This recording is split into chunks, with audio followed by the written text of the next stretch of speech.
আমার জীবনের সময় খুবই অল্প, আমার কাজ অনেক বাকি। কারণ একবার চলে গেলে আর ফিরে আসার কোনো সুযোগ নাই।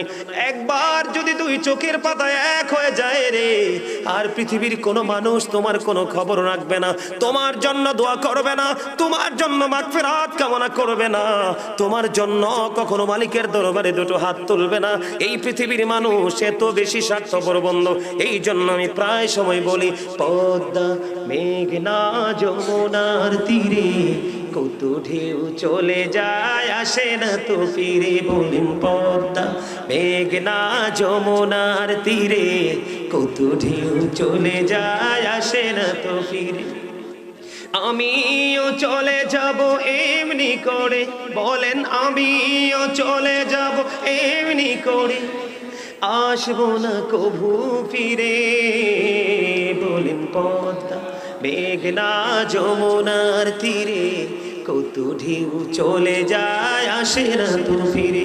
আল্লাহ ডেকে ডেকে বলে, বান্দা যখন তোমার কেউ ছিল না তখন ছিলাম আমি, এখন তোমার সব হয়েছে, পর হয়েছি আমি। যখন তোমার কেউ রবে না, রব শুধু আমি। আমার কাছে আসতে হবে, মনে রেখো তুমি। তোরা চাসনি কিছু, তোরা চাসনি কিছু কারো কাছে খোদার মদদ ছাড়া। অন্যের উপর ভরসা ছেড়ে নিজের পায়ে দাঁড়া। ও চান্দিনা মধ্যম তলার মানুষ, অন্যের উপর ভর করা ছেড়ে দাও, নিজের উপর নিজের পায়ে নিজে দাঁড়িয়ে ভর করে দাঁড়াতে শেখো। কারণ তুমি চলে যাওয়ার পরে কেউ নাই এই পৃথিবীতে রে।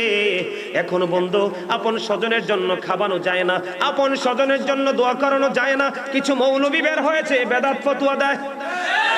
আপনি মনে রাখবেন, আপনার ছেলেকে যদি নাও পারে, আপনার নাতিকে খাওয়ানো থেকে, কবর থেকে দূরে সরাই দিবে তারা। আছে না নাই? আল্লাহর হাবিব বন্ধু একবার স্পষ্ট করে বলছি, একবার ইনশিওর করে বলছি, কাউকে মিন করে নয়। এটা হলো ইসলামের একটা বড় অবক্ষয়। আমার নবী বলেছেন, আল্লাহর কাছে সবচেয়ে প্রিয় হলো দুইটা কাজ। একটা হলো মুসলমানকে দেখা মাত্রই তুমি সালাম দিয়ে দিবা, পরিচিত হোক বা অপরিচিত হোক। আর দ্বিতীয়ত হলো রে, মানুষকে পেট ভরিয়ে তুমি খাইয়ে দাও। এটা হলো আমার আল্লাহর কাছে বেশি পছন্দের। জোরে জোরে বলুন না সুবহানাল্লাহ। আমি ওই জায়গায়, তওবার জায়গায় আমি আসবো, আপনাদেরকে নিয়ে আবার আসবো। আমি ছোট্ট করে একটা এক্সাম্পল দিই বন্ধু। যেহেতু আমি আজকে বন্ধু ফিউচার, প্রেজেন্ট অ্যান্ড ফিউচার, বর্তমান এবং ভবিষ্যৎ নিয়ে আলোচনা করছি, আপনারা একটুখানি খেয়াল করেন আমার দিকে। ছোট্ট দুইটা হাদিস বলবো বন্ধু। আল্লাহর হাবিব সরকারে মদিনা, ওনার কাছে একদিন এক মেহমান আসলো রাসূলের কাছে। আসার পরে আমার নবী ডাক দিয়ে বললেন, আজকে এই মেহমানের দায়িত্বটা কে নেবে? একজন আনসারী সাহাবী দাঁড়িয়ে গেলেন, ইয়া রাসূলুল্লাহ, ইয়া হাবিব আল্লাহ, নবী গো, ও প্রাণের নবী, এই মেহমানের দায়িত্বটা আমাকে দিয়ে দেন। আমি সাদরে গ্রহণ করে নিলাম।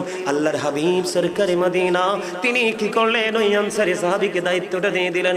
আনসারী সাহাবী, আল্লাহর প্রিয় হাবিব, রহমতের ভান্ডার, নবী উম্মতের কান্ডার, ওই নবীজির কাছ থেকে মেহমান চেয়ে নিলেন।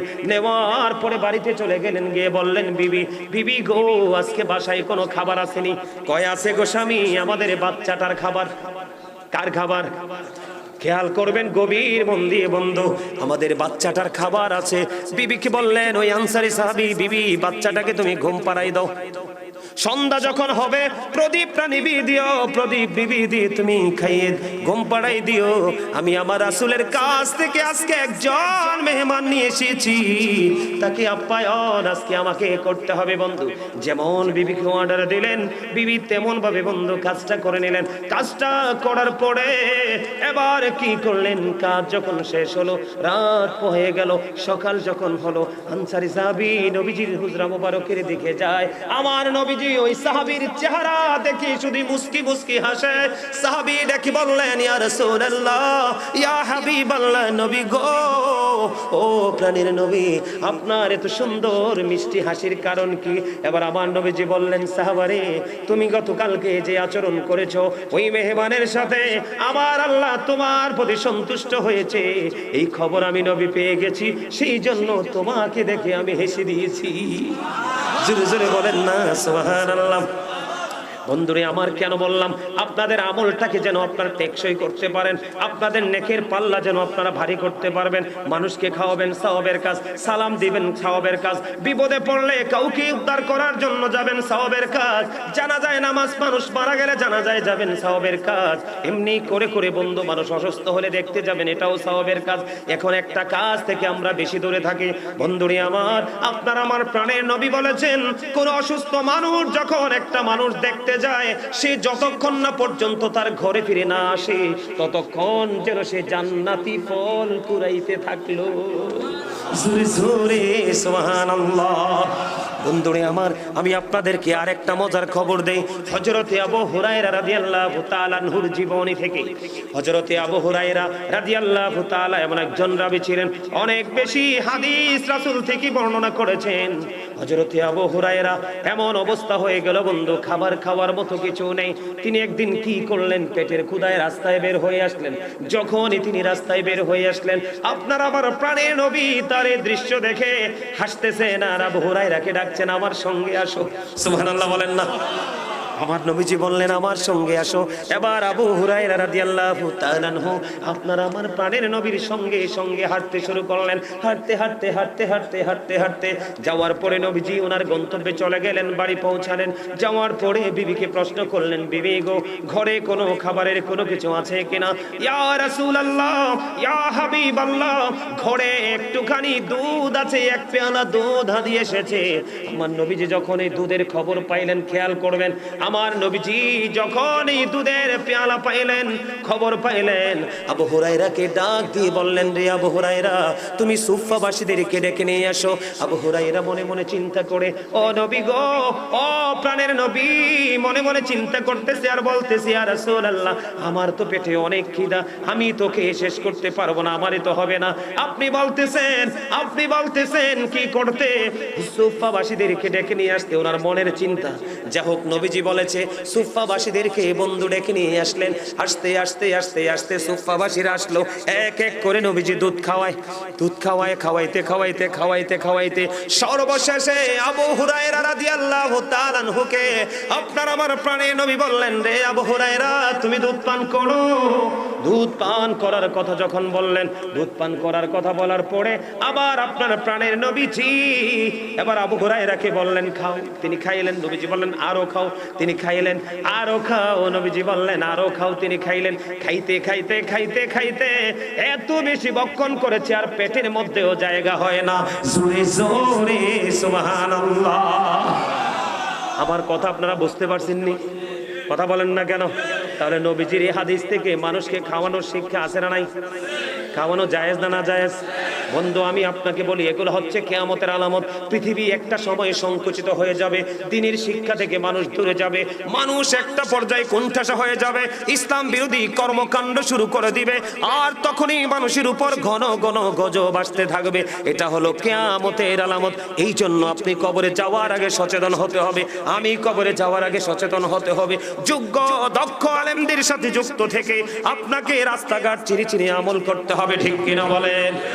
আপনারা রাজি আছেননি? আরো জোরে বলেন। এর মধ্যে সবচেয়ে বড় গুরুত্বপূর্ণ কাজ হলো একটা, আল্লাহ বলেছেন তাওবাতান নাসুহা, আল্লাহ বলেছেন খালেস তওবা করো, নিষ্ঠাপূর্ণ তওবা করো। এখন আমাদের মধ্যে এত বেশি অন্যায়, এত বেশি অপরাধ, এত বেশি পাপ হচ্ছে, আমাদের তওবার দরকার আছে না নাই? আপনারা তওবা করতে রাজি আছেন না নাই?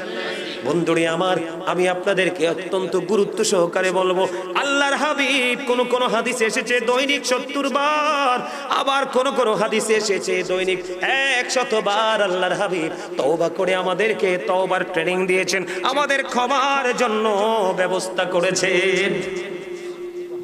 আর আপনি আমি দৈনিক 7 বার করিনি তওবা। কথা কয় না? কথা বলেন। উপরে এসে বসে এও অপারেটর কই?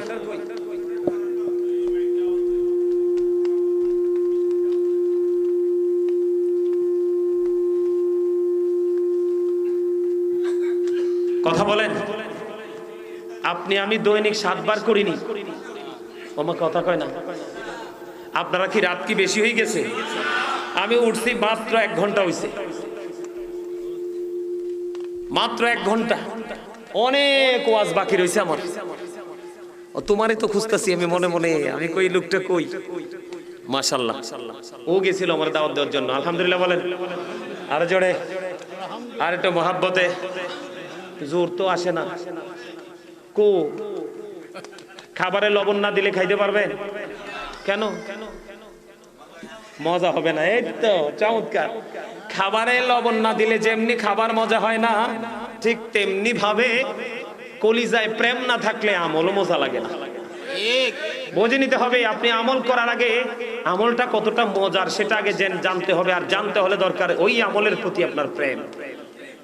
আজকের এই মাহফিলটা কতটা যে গুরুত্বপূর্ণ একটা মজলিস, কত বড় গুরুত্বপূর্ণ একটা জলসা, আমরা যদি সেটা জানতে পারতাম তাহলে আমাদের মধ্যে আজকে লটারির মাধ্যমে আগে বসার প্রতিযোগিতা চলত। কথা বলেন, কিছু বলবেন?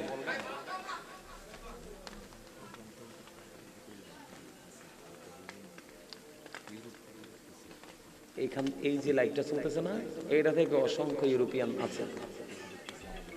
ঠিক আছে, আলহামদুলিল্লাহ, আলহামদুলিল্লাহ, আলহামদুলিল্লাহ বলেন আলহামদুলিল্লাহ। একটা কথা কই, আদারওয়াইজ নিয়েন না, বুঝছেন?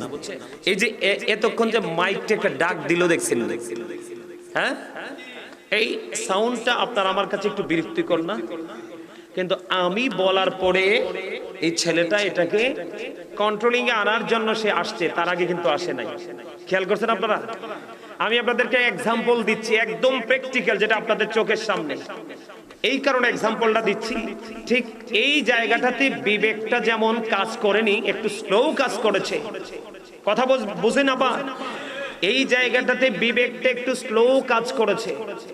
ঠিক তেমনি ভাবে প্রতিদিন প্রতিনিয়ত সকাল থেকে বিকেল পর্যন্ত বর্তমান প্রেক্ষাপটে বাংলাদেশের যুবক যুবতী, মধ্যবয়স এবং বৃদ্ধরা মোটামুটি একটু টেকসই আছে। কারণ গরিব মুরব্বী মানুষের অন্তর এখনো খুঁজলে পাওয়া যায় আল্লাহ রাসূলের প্রেম ভালোবাসায় ভরা।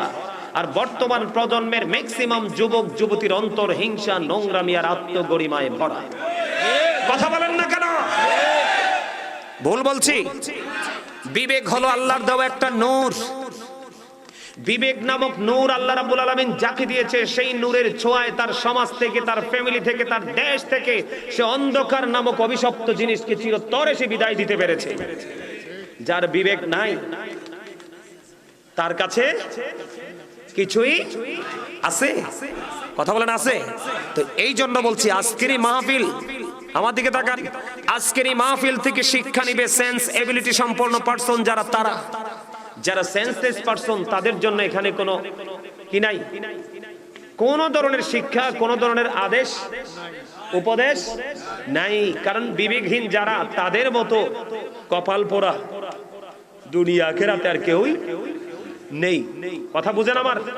আমি আবার আলোচনা ঢুকবো, হ্যাঁ ঢুকবো সবাই। তার আগে একটু দুরূদ পড়ে নেন, আল্লাহুম্মা সাল্লি আলা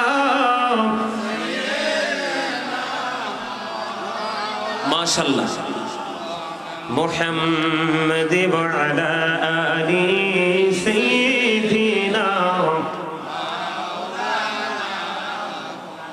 মুহাম্মদ। বান্দায় আছি বন্দিগি নাই, বদহালাতে জিন্দেগি,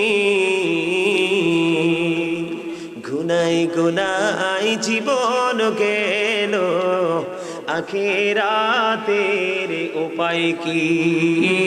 আল্লাহুম্মা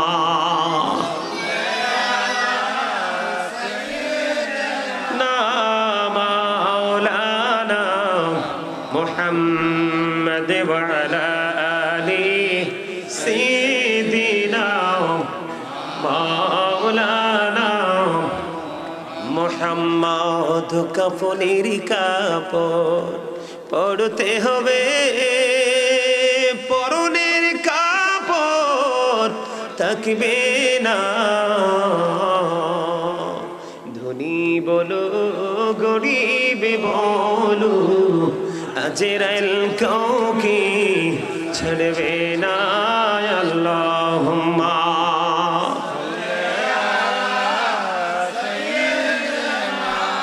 মাওলানা মুহাম্মদ محمد وعلى آل سيدنا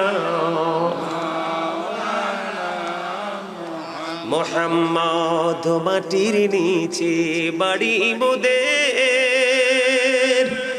ওই মাটির নিচে মোদের ঘর। এই দুনিয়ার আপন যারা সবাই হবে মোদের পর। আল্লাহুম্মা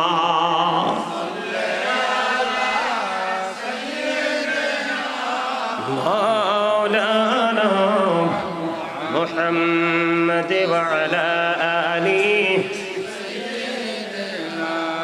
مولانا محمد ডাইনে মাটি বামে মাটি, মাটি হবে বিছানা, উপরিতে বাঁশের ছানি, এই তো ঘরের নমুনা। আল্লাহুম্মা সাল্লি আলা মাওলানা মুহাম্মদ ওয়া আলা আলি মুহাম্মদ। ও মরণ যেদিন হবে তোমার, কেউ হবে না সাথী,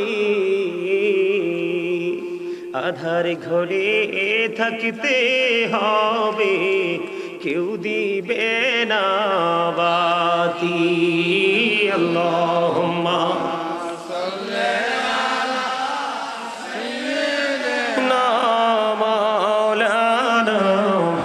محمد وعلى آله مولانا محمد। জোরে জোরে বলেন আলহামদুলিল্লাহ।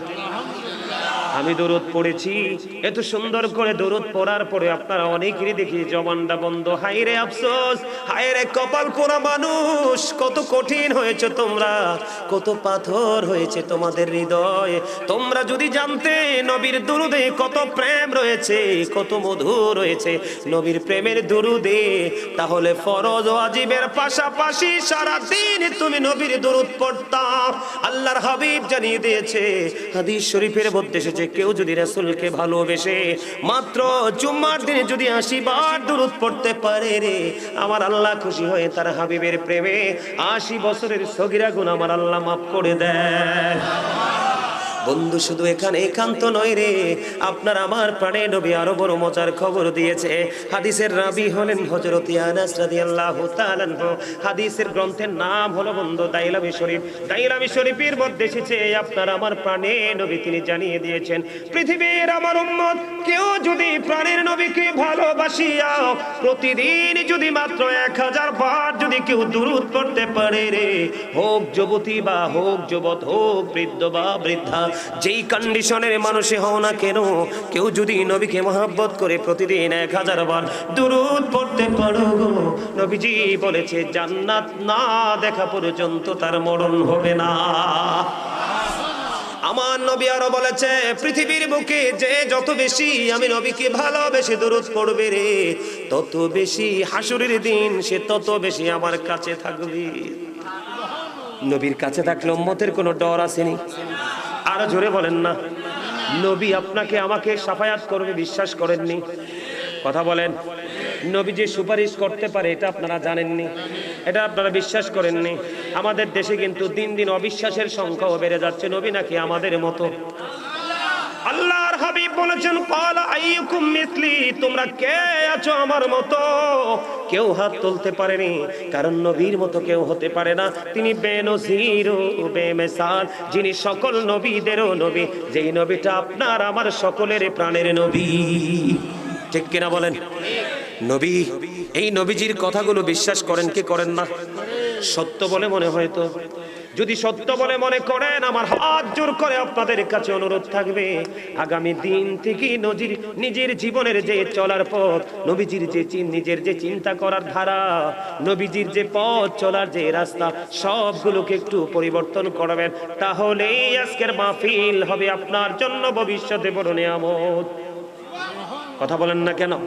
কারণ এই মাহফিল আপনাকে সাক্ষী দিবে, আল্লাহ তোমার এই বান্দা যেদিন ওই গাজী সুলাইমান আল কাদরির সামনে বসে বসে ওই তত্ত্বগুলো নিয়েছিল, পরের দিন বা তারপর থেকে তিনি বাস্তবায়ন করা শুরু করে দিয়েছে। তুমি তাকে এটার উসিলায় মুক্ত করে দাও। আল্লাহ কিন্তু আগেই বলেছে যে কোনো উসিলায় বান্দাকে পার করবে। আল্লাহ বলেছেন ওয়াবতাগু ইলাইহিল উসিলা। সুবহানাল্লাহ বলেন না? আর এই উসিলাটা হলো, আল্লাহ বলেছেন আকুনু মা'আস সাদিকিন, ট্রুথফুল ম্যান।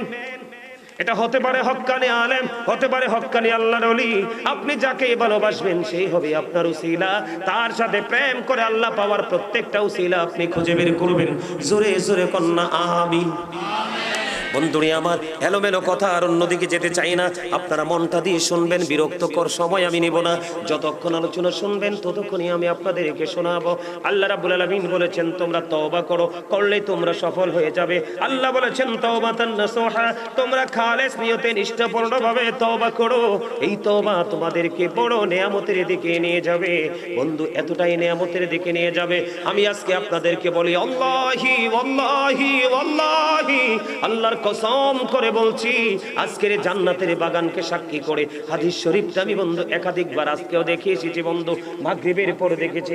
আল্লাহর হাবিব বলেছেন যেই বান্দাটা বেশি বেশি করে আল্লাহকে ভালোবেসে অপরাধের জন্য অনুতপ্ত হয়ে তওবা করবে, আল্লাহ রাব্বুল আলামিন জানিয়ে দিয়েছে, আল্লাহর হাবিব আমাদেরকে মেসেজটা দিয়েছে, আল্লাহ তার জন্য কোনো প্রতিকূলতা রাখবে না। যত ধরনের ক্রাইসিস মোমেন্ট আছে সব কিছু থেকে আল্লাহ তাকে বের করে দিয়ে দিবে। আল্লাহ বলেছেন পৃথিবীর মানুষ যেটার জন্য বেশি পাগল, অর্থ।